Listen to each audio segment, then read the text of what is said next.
Welcome back, Beatriz.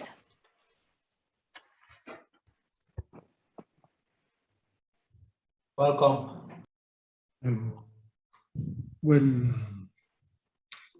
So let's should we continue. start? Hello, Luis. Hello, Luis. Hello. Thank you for Hello. being here. I'm sure it's very late there in Australia. I really appreciate it. It's fine. It's such an exciting meeting. So, should we start? Yes. So let's continue with the second part of this webinar, the panel discussion. The topic is bringing together academic and business insights to promote mental health in the workplace. And to moderate this panel, we have Professor Luis Salvador-Carulla. Luis is head of the Center for Mental Health Research at the Research School of Population Health in the Australian National University. He's also an honorary professor at the University of Sydney.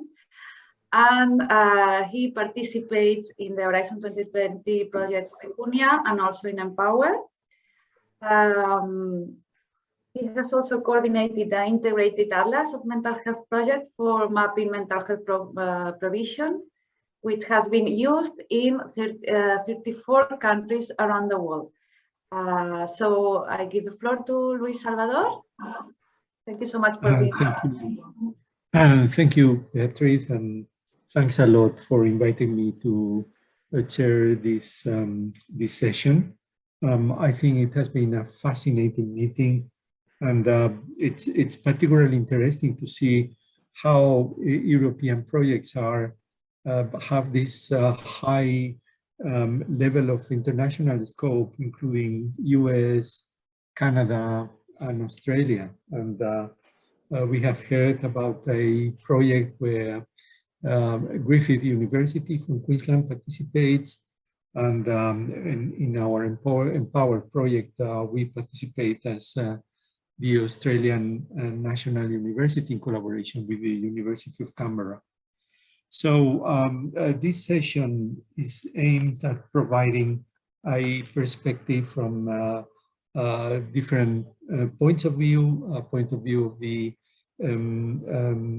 consumers, the academia, the public agencies and industry. I think it's going to be very interesting, and we can start by Knut Soren Osterman. Knut is works as a project manager at the Family Foundation BSW, and he's working in a peer-to-peer program in the Germany railway system. So I give you the floor, Knut Soren. Thanks a lot. Hi, Desiree, could you put the presentation, please, for Knut? Yes. Thank you.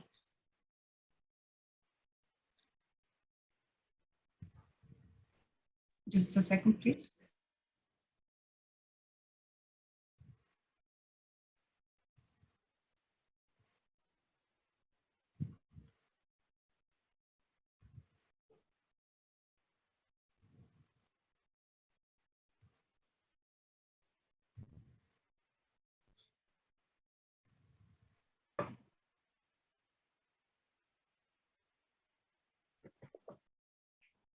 Thanks a lot.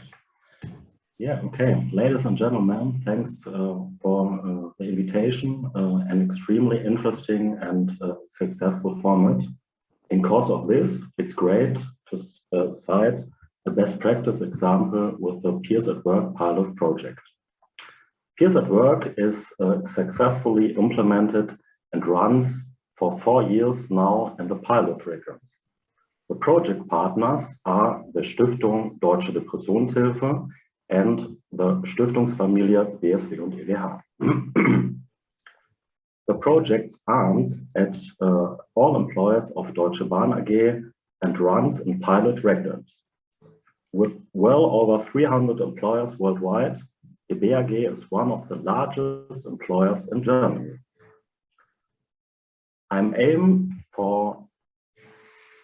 Aim of the project is wherefore, and on the one hand, to provide support in these scenes of health promotions for the employers, and on the other hand, above all, culture structural upheaval with the illness of depression. The Stiftung Deutsche Depressionshilfe has been active in the field of depression and studies prevention for decades. The Stiftungsfamilie BSW and EWH, the social partner of Deutsche Bahn AG, supports rail employers with all the professional personal challenges. To strong partners for a common goal. On the next slide, you can see the basic approach of the project, support from those affected to those affected. This approach applies from the clinical field, sees the challenge in the fact that sick and affected people find it difficult to call external help. With the words "mental," here you can see very well what role our peers play. You are in no way a substitute for psychologists or technical experts, but are at your side as a self-effective people, guide and contact person. This basic requirement for peer activities is the clinical classified presence of depression. This includes an extensive screening process in which it is carefully checked whether the peer activity does not lead to exercise professional or private demands. All of our peer advisors are trained before starting their work. Here, not only knowledge about the depression imparted, but also a kind of craft kit or advisory work. The main focus is always on the health of the peers, which is one topic of democratization understood as what is my role is also dealt with it within the training courses. On the next slide, you can see the basic model of peers at work. Our peers have the centerpiece and direct contact in the business areas. It's important that both project partners, Stiftung Deutsche Depressionshilfe and BSW, are always on hand to provide support. The German Depression Aid Foundation, above all through the possibility of called local alliances and networking and help offers outside of the railway sector. The foundation family in two major areas. First, the connection of the peers via supervisions and group supervisions as professionally managed exchange formats which offer peers leads in therapeutics. Second, in the role of the therapeutics for contact person who needs professional support through the peers. The brightening therapeutics service enables rapid help. On the next one, you can see a schematic representation of a classic process. This area described above is central to this network and help system. The sick or affected person finds their way to the peers.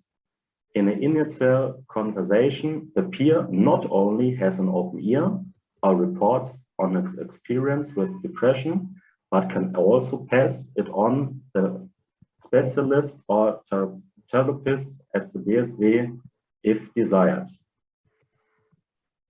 After referring to expert from the BSW, therapeutic support can be provided.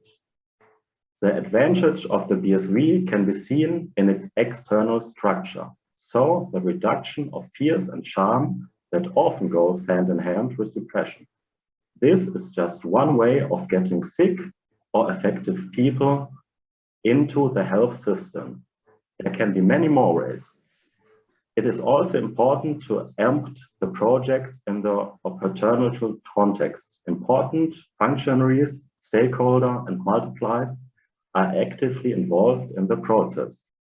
Networking with other external structures are also provided. On the next one, I'm sorry, use some slides one, please. So this one. With the aim of destigmatization, access to individual help, we are now present in many business areas of DB concern. We are very pleased to be able to offer this over with almost 30 peers at different locations. It was very important to cover all professional branches as possible.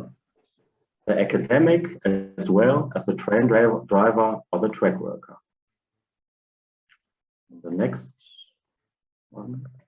So you have this slide, okay, no problem. I would also like to say a few words about the status and the perspective. I have mainly spent the last few months creating a basis and understanding of group level that will enable us to lay the foundation for further activities. These efforts have been successful. I'm happy to say that Peers at Work continues. Now our long-term goals is to enable every employer of the DB group to have this offer, business areas and local independent. In the short and medium term, we would like to gain a stronger foothold in the existing business areas. This also includes the focus group of executives who often have no experience in dealing with the precious college. In this, we would like to support. On the next slide, very important. Finally, I would like to thank you. You know from your own experience how important it is to talk about the disease. Let us do this together from now on and look forward to your support on this important issue. Thank you very much. Thank you. Thank you very much, Soren. I would like to know what is your opinion on the blending of this peer-to-peer support with virtual approaches, some things we have been talking about today. Yeah, the basic model is as simple as exclusive. For the first contact with a self-effective person, the SIG can reduce fears and repressions. In our opinion, this enables access to professional help. Okay, thank you very much. We will have more time for further questions at the end. Thanks a lot. And I will give the floor to Julia Flintrop. She's at the European Agency for Safety and Health at Work, the OSHA agency. And I would like to know your opinion, Julia, on the first, what is your feeling about these different projects and how, what is the relevance these projects may have for your agency? And I would like to know about that. Thank you very much, Luis, and thank you also for the invitation to this really interesting workshop or seminar. I learned a lot about these projects also this morning. We have heard about many of them also before. I especially like that they cover like a very broad range in between MSEs, bigger companies, new technologies, COVID, mental health promotion. Of course, being from the European Agency for Safety and Health at Work, our focus is always first and primarily on the workplace and the prevention that is implemented in the workplace. Many of the projects have mentioned this. So first of all, there's European legislation on occupational safety and health, and the framework directive obliging the employer to protect employees. And from the agency point of view, it's always very important, first of all, to make sure you have a proper risk assessment on psychosocial risks before starting to work on mental health promotion. If you implement mental health promotion without having the working conditions considered, and many of the projects have mentioned this also, in some ways. There's no way of doing it right, because you can tackle the individual and the resilience, but you still need to make sure that this individual has the right place in the workplace and is not getting harmed through the workplace conditions. The projects presented today obviously go also very, very much in line with the new OSH strategic framework, which mentions mental health and psychosocial risks. I think two of them, Empower and what was the name? Magnet for Europe. MENTUPP. Magnet for MENTUPP. Europe. They are both also mentioned in the OSH strategic framework. And this OSH strategic framework specifically highlights the importance of psychosocial risks in the world of change. Also in the world of change regarding the pandemic and possible future pandemics, as well in general in prevention. One aspect that has only been targeted not so much today, I posted a question this morning already, is the employee involvement and the worker representation. I think it's very crucial in many of these measures, in all of these measures, to have employees involved. This is also why the agency very much promotes. We can see from our data, from our European survey data, that, for example, companies that have a well-managed occupational safety and health in general, and they put this in line with the psychosocial risk management and include worker involvement, they are most successful. They have more measures in place. They have a broader range of measures in place, which also means, also refers to the multi-model approach that has been mentioned by many of the presenters this morning. And also managers tend to say that the measures they implement are more effective if workers have been involved from the very beginning.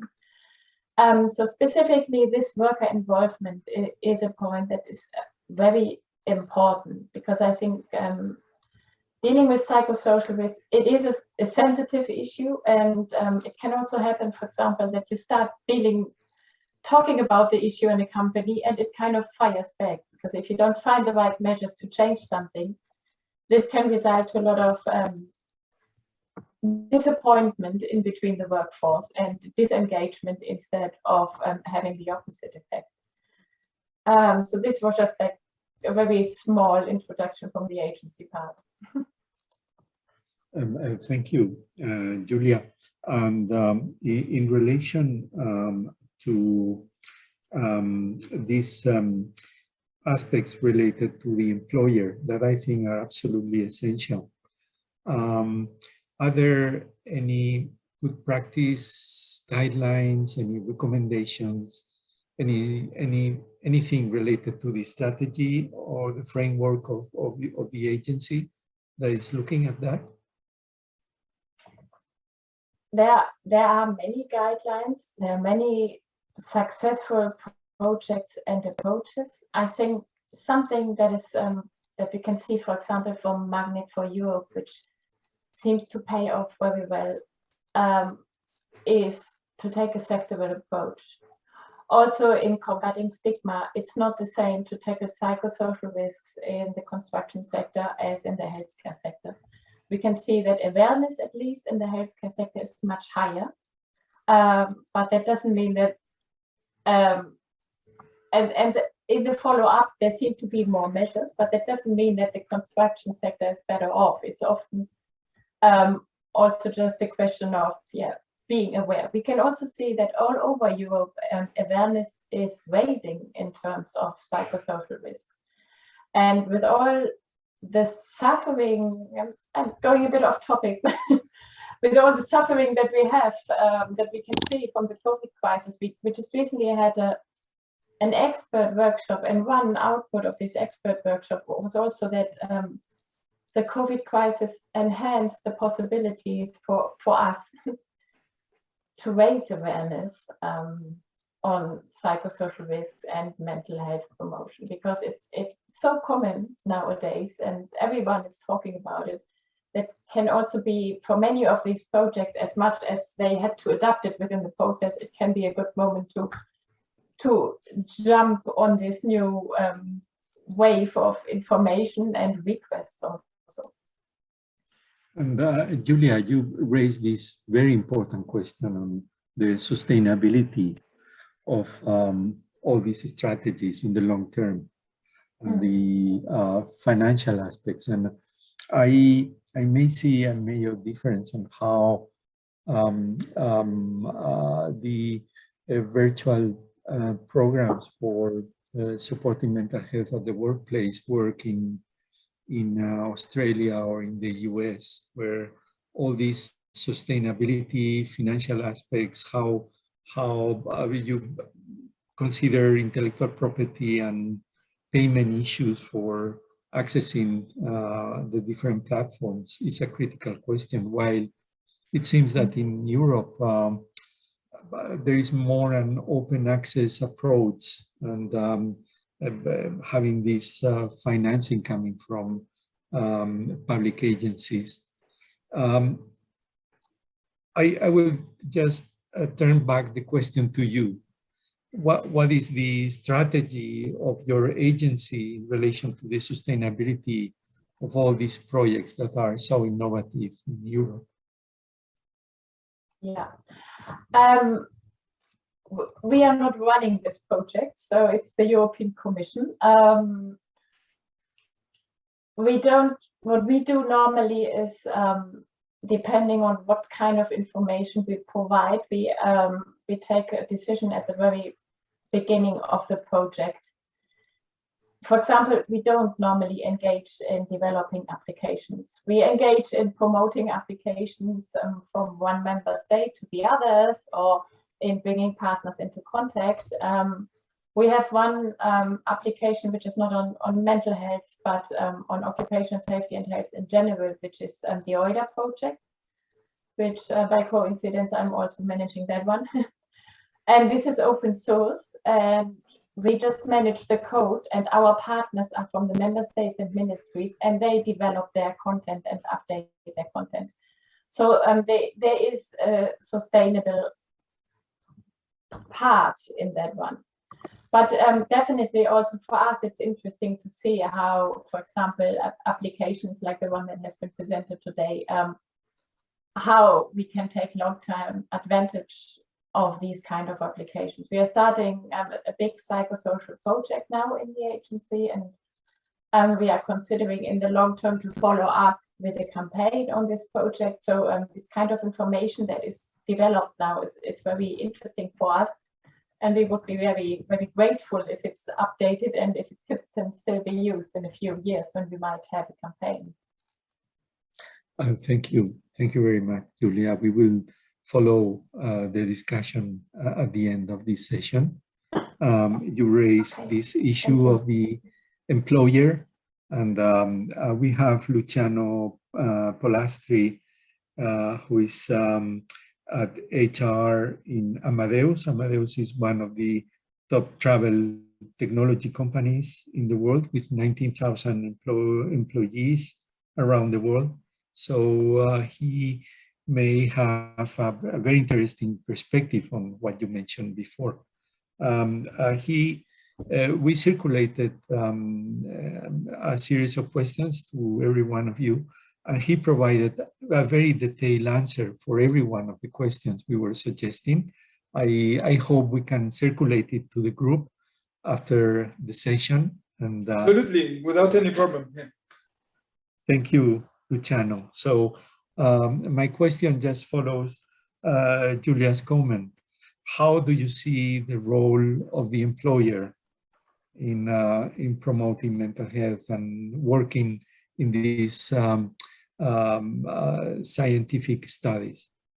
Okay, first of all, I'm no expert at all in the topic. Okay, so I wanted first to thank everybody because I learned a lot during the morning. Okay, through a more holistic view of where we are, because I have just a focused view on what is work at Amadeus. So at Amadeus, maybe 10, 15 years ago, we started working on the psychosocial risks.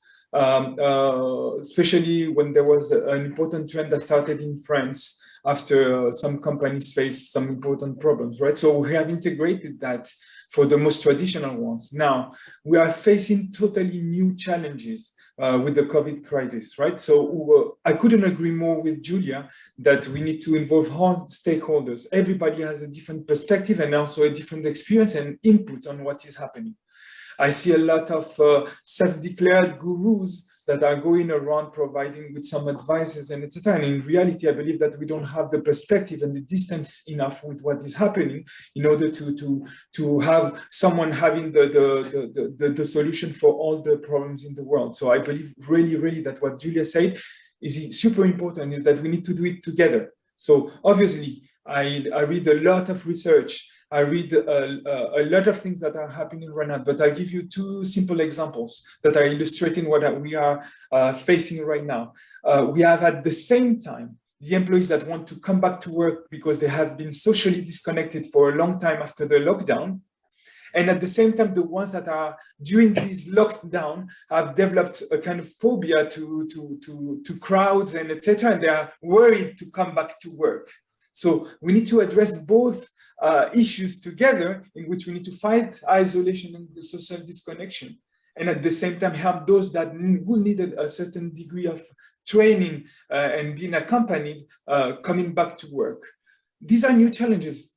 I don't have anything that is helping me at this point in time in order to understand what are the short-term things that I need to do, and also the long-term ones. So the only way to answer to it is to do it collectively, together, and try to learn together from the practice of the back to office. The other thing that is happening that is really important is we don't know how this new way of working that is hybrid for us, because we have a lot of white collars that are working both from home and the office. What are the long-term effects of these new ways of working? I'll give you an example. From a company perspective, innovation might be something that might be threatened just because we don't meet together and etc. So we have to compensate and mitigate for that. But at the same time, on the other side, we see that employees are experiencing a totally different blend between their personal life and their work life while they are at home. So the barriers are totally different. So we need a different degree of exposure and understanding. One of the things that we are trying to do is to have our managers being more sensible to these kind of things and being more proactive to ask, to just show that it is absolutely fine to share whenever you have an issue or whenever you start feeling that you are overwhelmed by any situation, right? Because previously, the things that could happen physically and you could sense with your eyes, with your ears and etc. right now are not happening in the isolation of the work from home. Right? Again, I don't have any methodology. I'm not pretending that there's a solution, but I believe that all the research that is going on right now and the fact that we have a unique sense of awareness of these kind of things right now that were not happening in the past allow a very open and a genuine conversation between the different stakeholders. And this is the first time that it happens because of the stigma before, and also the fact that people were more reluctant to open to their own issues and were trying to solve them by themselves, right? The workplace was sanitized in the past, so when you were in the office, it was easier just to make a barrier between what was your personal situation, and you could act or behave in a way that was making the company believe that you were in the right place. Right now, this is something so blended that we need, I believe, to act and together. The word together for me is really the most important one. Thank you. Thank you very much. You mentioned in your answers that you had the experience of a neurologist talking about stress, and that this conference or talk had a higher impact than anything you have done from HR. In reality, it was not at Amadeus. I've seen that at Microsoft. So I was invited to be there. So Microsoft in France has is something that I've been looking at to try to replicate what they were doing. And they invited, I'm going to give you two examples. A neurologist that was explaining that the fact that you worked in front of the screen changes radically the way the brain is behaving or reacting towards the different meetings. And for example, that naturally, spontaneously, we have tendency to have short breaks in between the meetings when we are in the office that create a disconnection from permanently working, and while you are working at home, it doesn't happen because you just chain one. And for example, one of the things that he was saying is showing how your brain reacts and how you can learn and less as the day moves forward, stock information and process information, you enter in a circle that provides the perfect environment for burnt out. So he was explaining that, for example, simple things like having meetings that are 45 minutes instead of 1 hour allows that you almost by default create a 15-minute gap between the different meetings, right? So, and for example, Microsoft was thinking about implementing that by default when you try to create a meeting online, instead of giving you 1 hour, it gives you 45 minutes. So it would be very easy just by default, and you just have an influence on the behavior of the people just by doing so. Another super example was about orthoptics. So it was a totally new world for me to understand that there are ways to stretch the eyes, to make exercises that are enabling you not to have the stress at work when you look at the screen.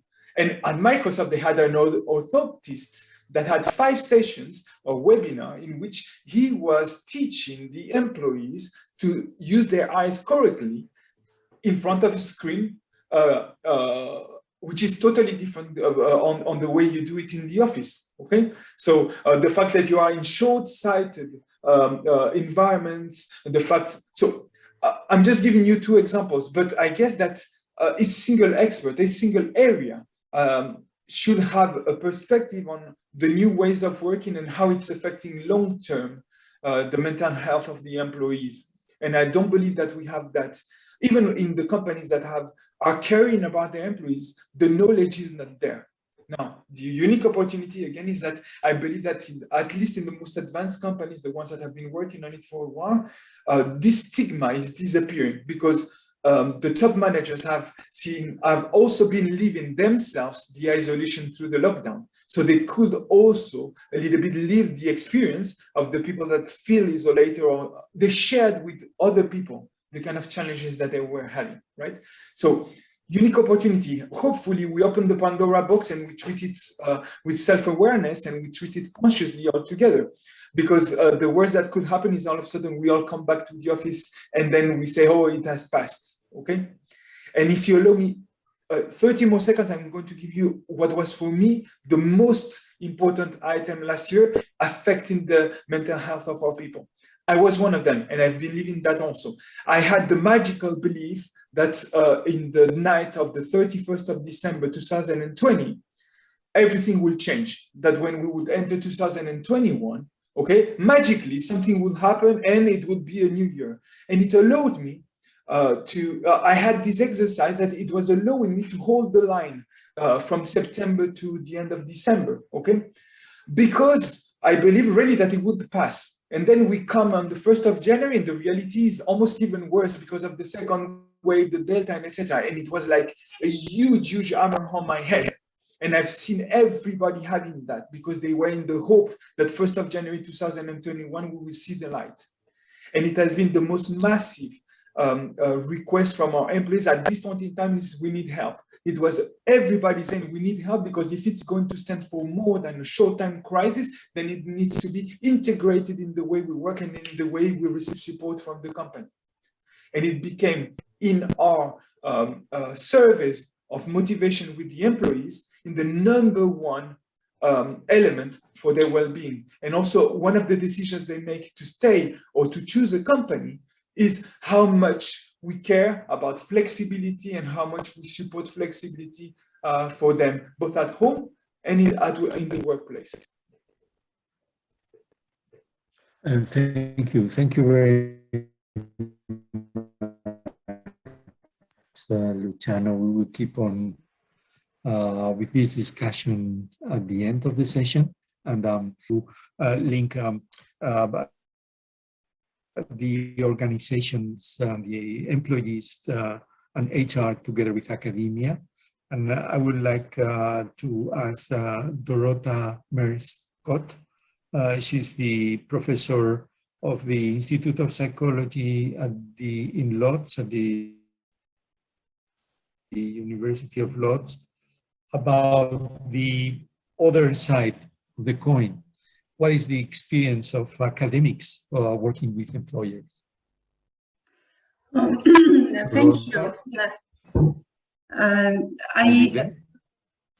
Sorry, Luis, but I think the connection with you is a bit bad for me. Could you repeat? Sorry. Okay. Yes. I was asking you from what is your experience of how an academic researcher should work with companies and the employers and the employees? Okay, thank you. I must say that my experiences are in line with all what have been already said here. Already in the late 19th of 20th century, we started to think in academic world about something which is called participative stepwise approach for intervention at the workplace. And there are some very simple rules about this approach. Referring to what Luciano has just said, participation is a key factor because we can in that way translate results of scientific research testing to a real situation of employees and employers.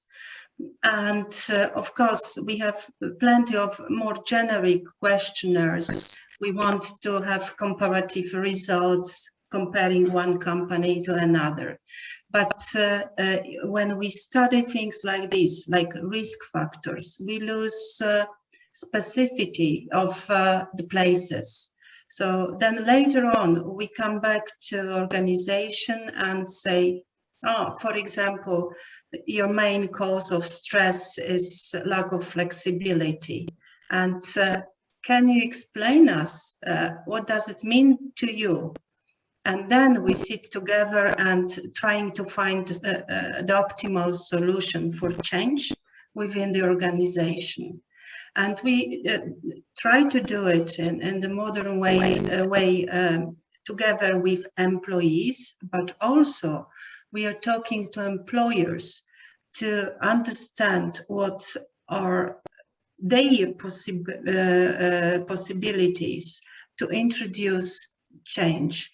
It is not only about money, how much money they have to introduce some changes, but also about some organizational or technological possibilities to make work easier for people, more friendly, and to introduce such organizational politics which support employees and positively affect their health.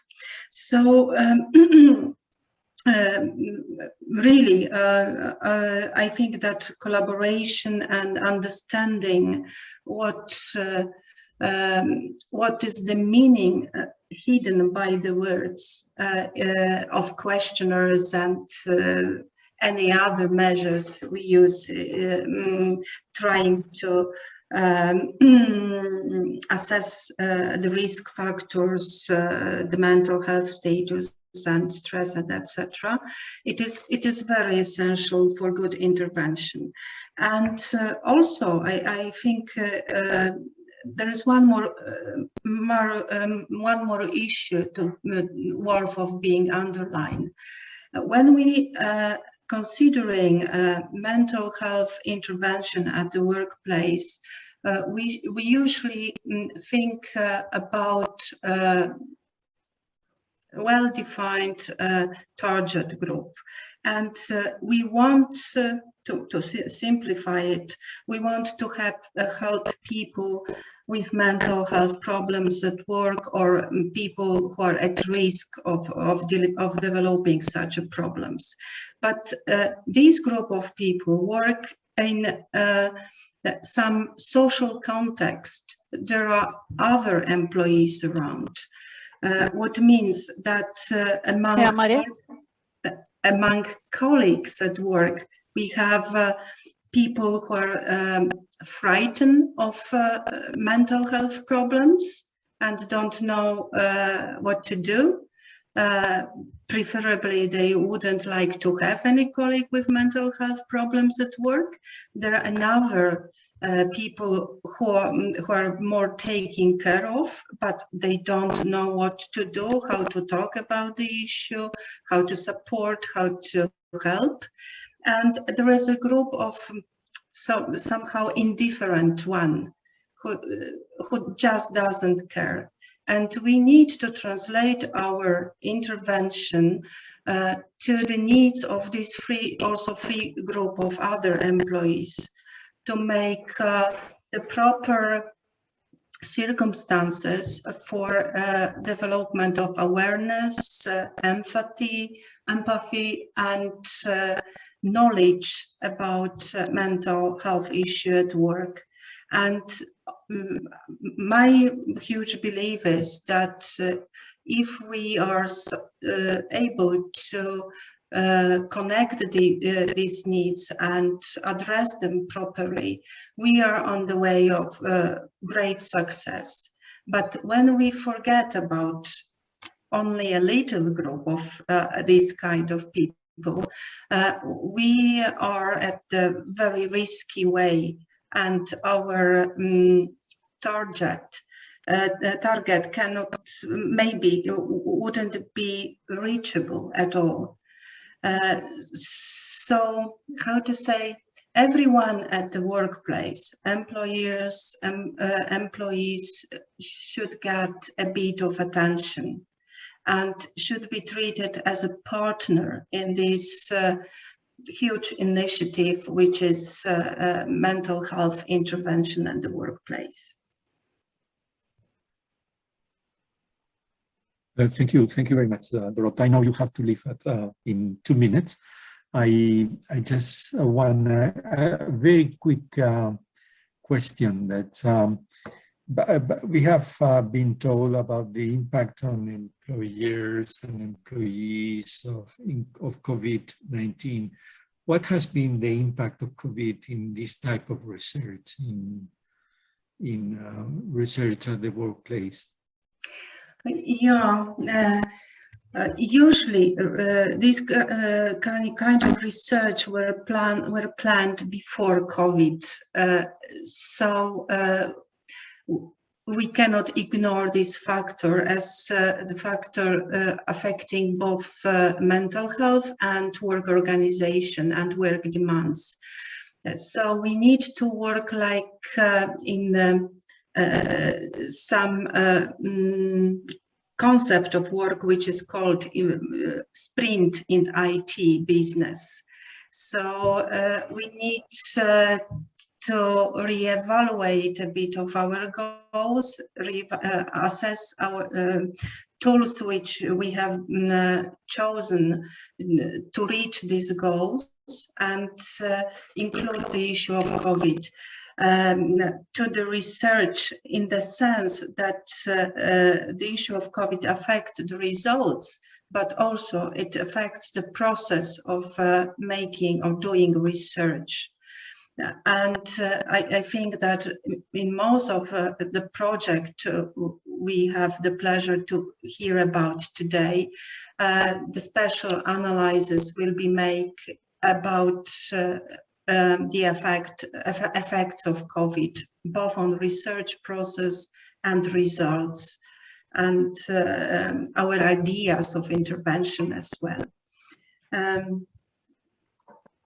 This is what I have right now in my mind, but maybe somebody else would like to add something more.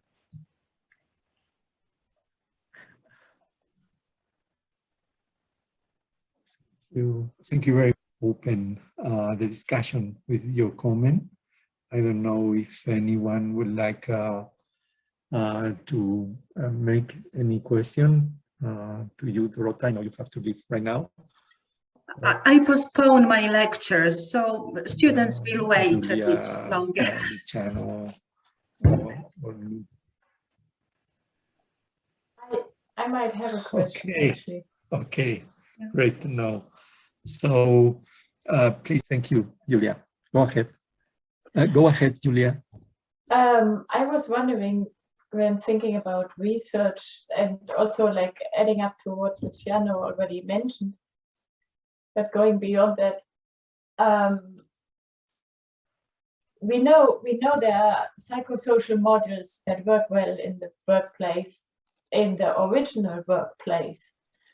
But my idea or question would be like, is there a lot, or is there some information about how these models can transfer into a post-pandemic world of work? I mean, the effort-reward imbalance or workplace bullying. So do we need totally new models? Do you think so, Dorota? It is a very good question, and this issue is also bothering me. Just before pandemic, we made in Poland some research among new emerging profession.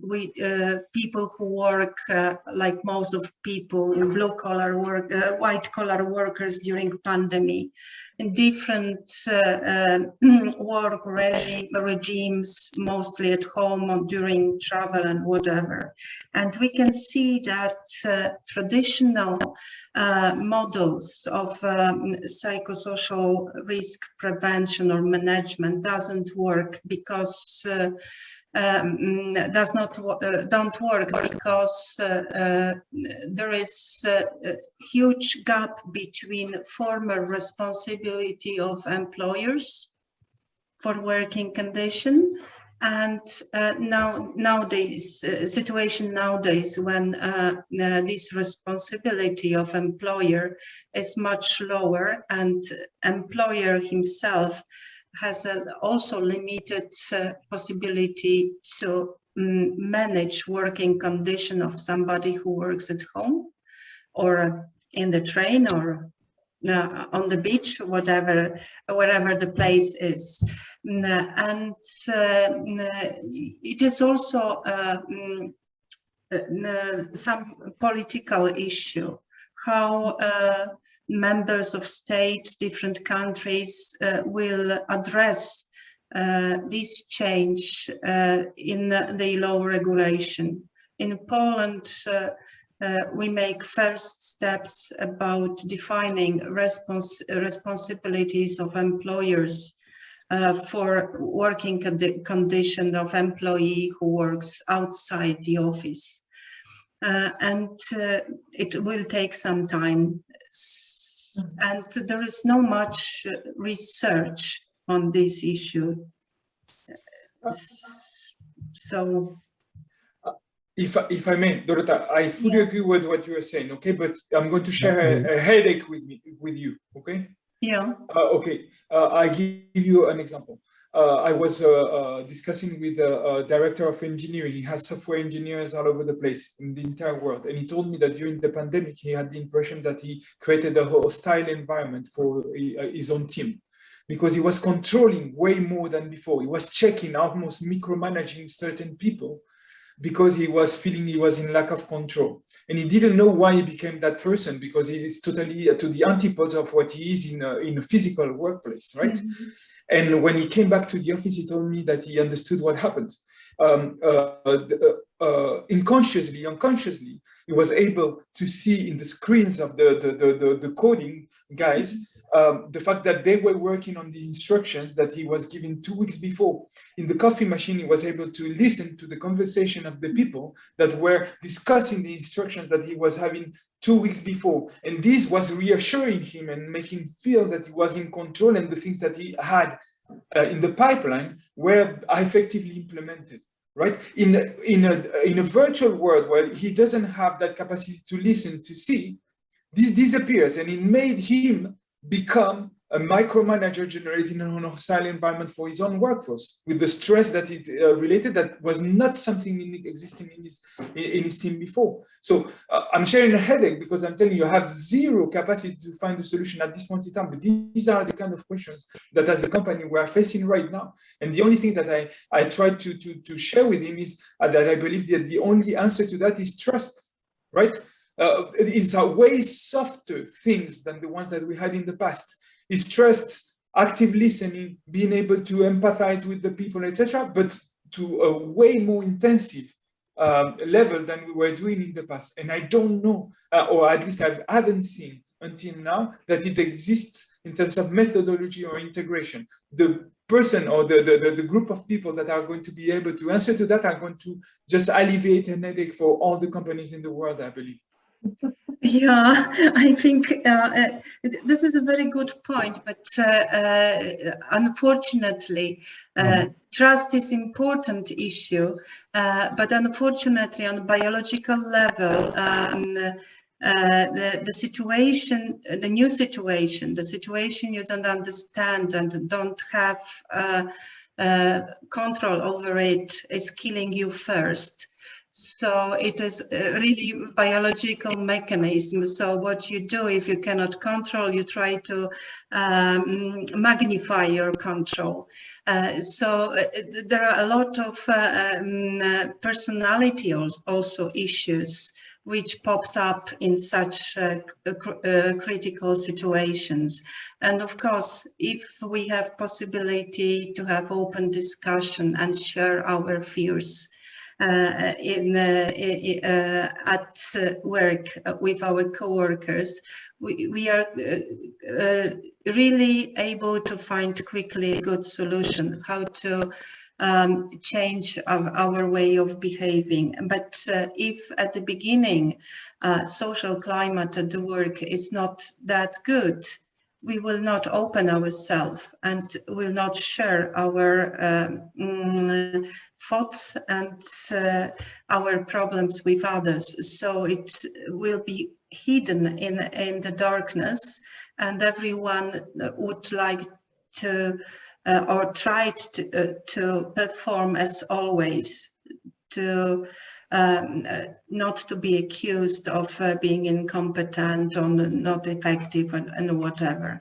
So we have some mix between the personalities, people needs, and what the work environment provides.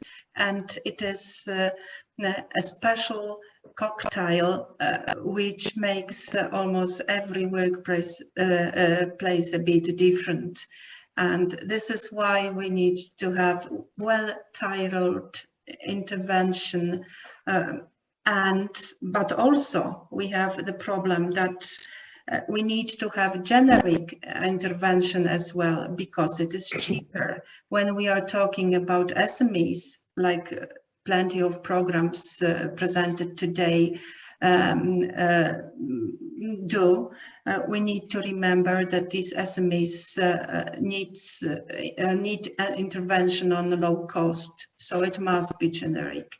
So we are somewhere between two words, specific word and generic word, and we need to I hope it happened thanks to this project, to balance between these two aims and make something which is satisfactorily effective and also provided for relatively low cost and having possibility to be spread around different branches of economy and etc.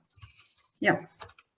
I believe the world in the last 18 months has been super unfair with the managers, meaning we have been training them for years, telling them that vulnerability was bad, right? So that it was a weakness, right? And we have been educating them for ages to hide their vulnerability. And right now we're telling them that it needs to become an asset because they need to open up. So I'm seeing in the chat that there are some people that are saying managers need support too, and I believe that is the main let's say the main challenge that we have is how we upskill the managers to the new world, understanding that we need to undo many things that we have been doing in the past because we educated them. So it's the major question is managers are creating the environment most of the time, but if themselves they are not at ease with the environment, how do we do it? How do we set up new targets, new behaviors, and that's at the same time fascinating, but very challenging. Yeah, absolutely.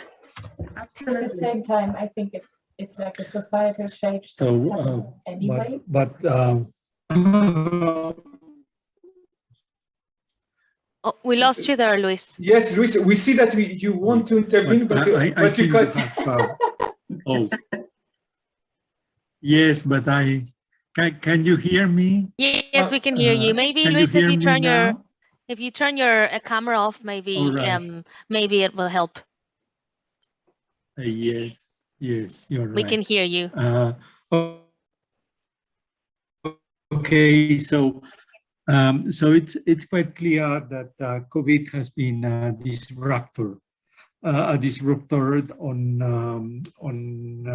companies, in research, in every area, and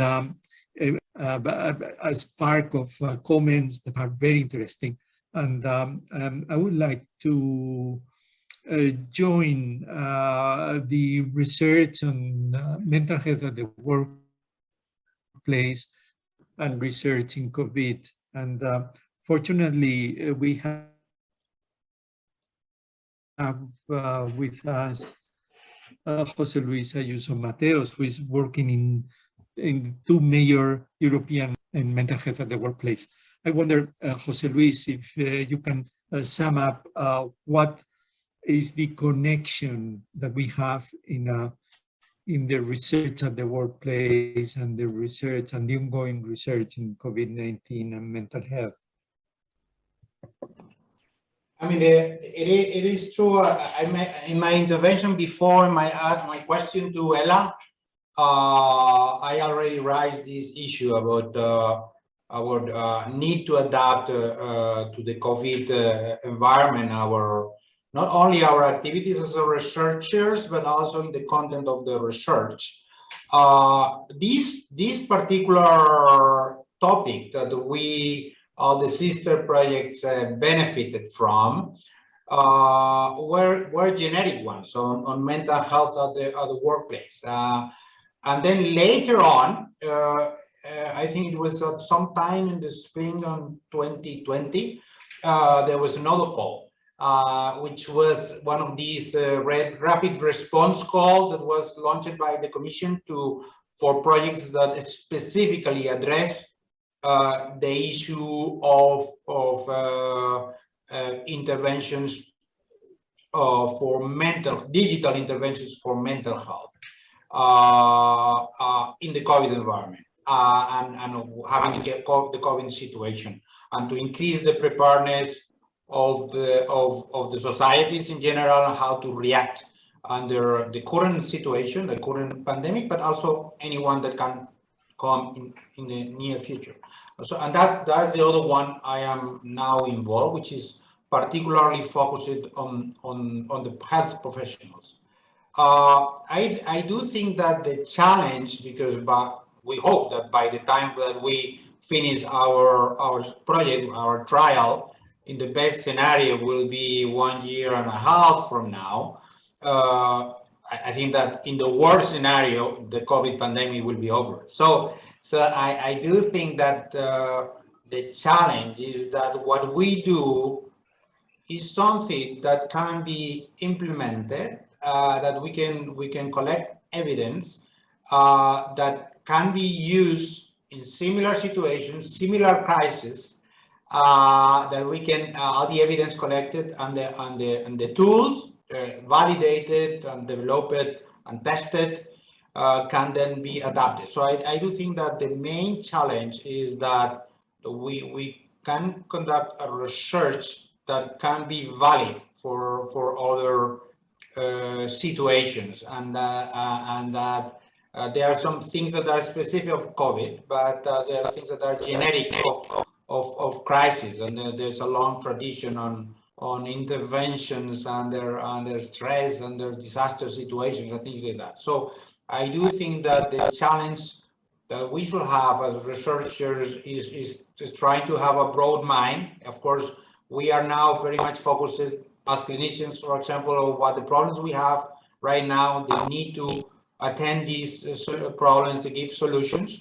But at the same time, as researchers, we need to think on the longer term, on the medium term. And the things that we tested, we know that they will only be ready in 1 year and a half or 2 years. That we need to produce something that then can be used for something, which will not be, I hope, the COVID-19 pandemic, but can be other pandemics or can be other situations that, as has been mentioned before by Luis, they are big disruptors of our society, and that we can develop interventions and strategies that can help our societies, not only our individuals, to cope better.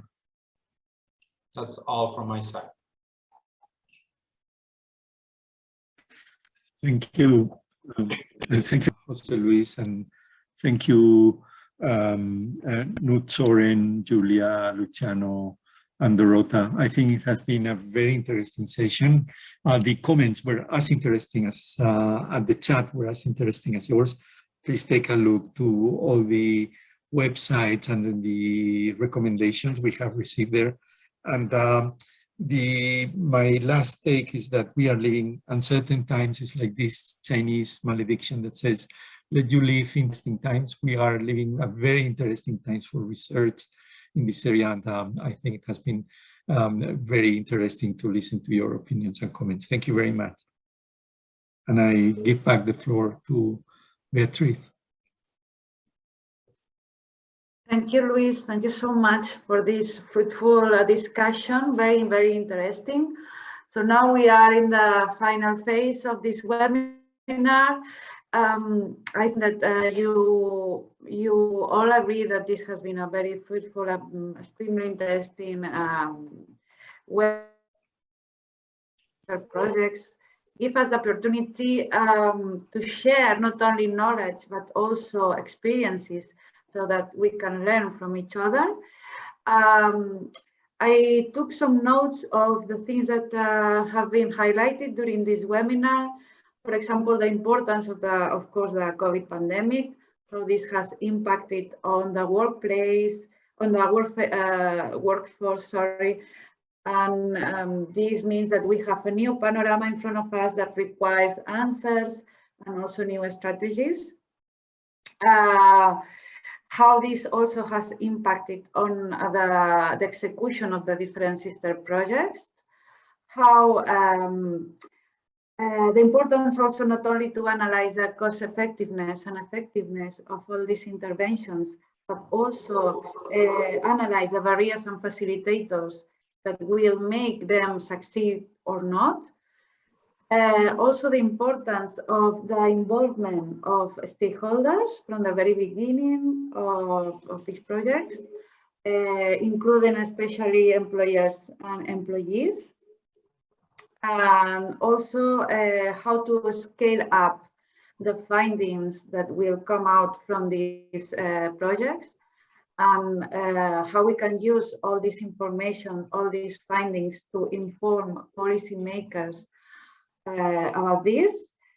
And also a critical point I'd like to highlight, and is how will these strategies and projects can be sustainable in the future, how we can make that this will continue in the future. I think that's all. I like also to give the floor to Jose Luis. Would you like to make some remarks? Yes, a final remark. I mean, it was really a pleasure to be able to organize this. I mean, it was an initiative from the Empower project, but we asked the help from the other projects, and I'm sure that we have the feeling that it's an initiative where we all benefited from this shared knowledge. I mean, normally they say that we researchers, we tend to work in silos, and that situation, because of the constraints of mobility, could be worse. And I do think that we should try to reach to other projects that we are not competing on this point. We are in the same field. The field is so wide, as we can see in the different projects, that I mean, there were some commonalities, but the approaches were very different, and that's something which I'm happy to see, because when you normally don't know what is going on with the other projects that were funded at the same time that you were funded, and as you can see, at some point someone make the right decision in finding this variety of projects addressing the same situation. And my feeling is that they would get exciting results. Another thing that is very important to highlight, that was what we have in mind with this, is also we need to communicate and to integrate what we are doing to those that really are the targets or can benefit from this.